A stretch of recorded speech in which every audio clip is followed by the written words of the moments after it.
Hey, what's up you guys, welcome back to my channel. If you're new here, hi, hello, I'm Lydia, and if you are new here, make sure you hit the subscribe button, join the growing family, turn notifications on, and while you're down there, give me a thumbs up because it really does help me out. A lot of you may remember, I was very suicidal. I was in hospital pretty much every week. Apart from the times I didn't seek help. Now, I've always said that if you overdose or do anything to hurt yourself, you should go to A&E. I stand by that, I believe that, and it's something that I do myself. Well, when it happens. It doesn't happen that often anymore. So, in 2021, I bought amitriptyline 50 milligrams off a pharmacy online and paid for a private prescription.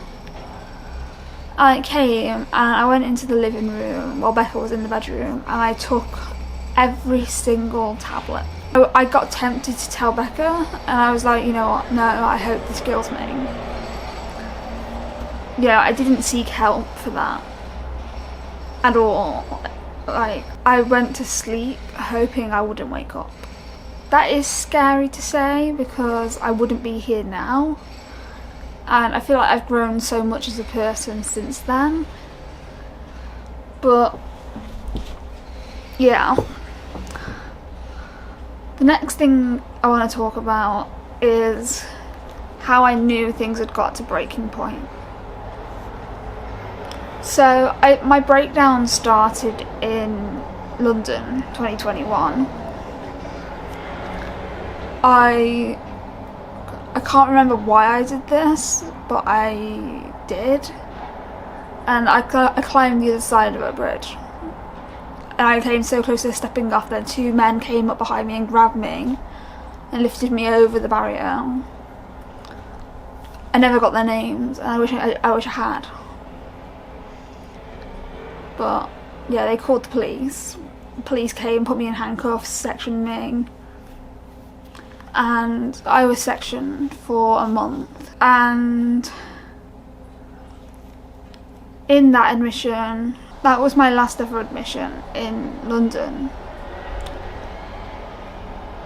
before I moved to Brighton. I moved to Brighton and I can't remember a lot of it, if I'm being honest. When you're having a nervous breakdown, you don't fear things, you don't understand what's going on. I remember that I overdosed on gliclazide, which is a diabetic medication that works by lowering your blood sugar quite fast. I took a large overdose.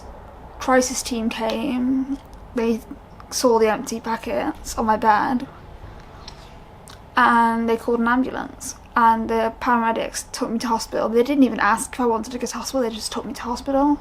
And when I got to hospital, they detained me under the Mental Capacity Act and the Mental Health Act. They're two different acts. If you want me to make a video talking about the two different acts, let me know in the comments down below. But that's how I got sectioned and put on Section 3. That's that story. I was having a nervous breakdown. And I was suicidal in that, which, not the best, but at least I had teams that came out to see me. And the reason I'm making this video is because I want you to know it's okay to reach rock bottom. Like, you don't know how far you can fall until you've reached it. And I would hate to see any of you guys go through what I've been through, because no one should go through that. Also, I want to say, people can have nervous breakdowns at a young age. In 2021, I was 23 when I had my nervous breakdown. And I have always felt a bit ashamed of that. Like, what could have stressed me out that much that my brain went into breakdown mode? You know, I'll never understand that. because my life wasn't stressful. You know, I didn't have a job to worry about. I was at uni, which was stressing me out, but everyone gets stressed at uni. If you're not stressed at uni, you're doing it wrong.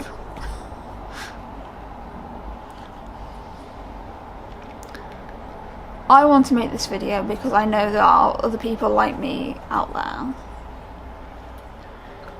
And like I said, you're not alone in what you're going through. It might be rough and it might be hard, but you're not alone. How did I recover from my nervous breakdown? So I was in hospital for a year because I was having a nervous breakdown. Towards the end of the admission, it was because I had nowhere to go, and you have to have a place to go when you're on a section 3. You have a place to live. I didn't have a place to live, so I was kept in hospital on a section because I kept trying to leave. But that hospital admission changed something in me. I don't know what it changed in me, but something in me changed, and I was just no longer suicidal. And I just felt good, you know, I just felt happy, and it was such a... When I got asked on a day, how are you doing today, Lydia? I was like, I'm good. And I meant it. And that's such a big moment for me, because I've been suicidal since I was 13. Like, it's been most of my life. Over just under half my life. You know, I don't know what it was that changed in me, but something just clicked, I guess. And I was no longer suicidal. I didn't want to self-harm. I was eating fine. You know, I was doing really well, and I'm still doing really well. I've had my ups and my downs, and yes, I am depressed, but I'm happier than I was when I lived with Becca. I think the reason I'm making this video is because I know that people are going through what I've been through. Like I said, I'm making this video to look back on so I can be like, oh my god, I was happy. You know, I'm making this video for me, really, but I also know it'll help people who are in the pits of depression and want to end their life, and they think they can't get out of it and that things will never change. Here's the message from me. It will get better. There wasn't some magic medication that I took that made everything great again. Yes, my medication got changed and my medication has helped. Let me talk about this. When I went into hospital, I was on vortioxetine. No, I wasn't. When I went into hospital, I was on venlafaxine, haloperidol, 0.5 milligrams. Then when I went into hospital, my meds got changed. I was changed from venlafaxine to vortioxetine. My haloperidol dose was increased to 20 milligrams. I'm now on 15 milligrams. Clonazepam 3 times a day. Lorazepam twice a day. Promethazine twice a day. Now the lithium did change me a bit, and I will credit lithium where and I have to. It's arguably the best medication that I take. And I know I have to get blood tests every few months, and you know, I know it damaged my kidneys because I was on too high of a dose, but it's kept me out of hospital, if that makes sense. I'm on 800 milligrams of lithium now. I was on 1,200 milligrams of lithium. There's a siren. Yeah, my lithium changed a lot for me. It definitely stabilised my moods because I was up, down, up, down, down, down, down, down, down, down, up. And I just couldn't, that stressed me out because I never knew how I was going to be when I woke up.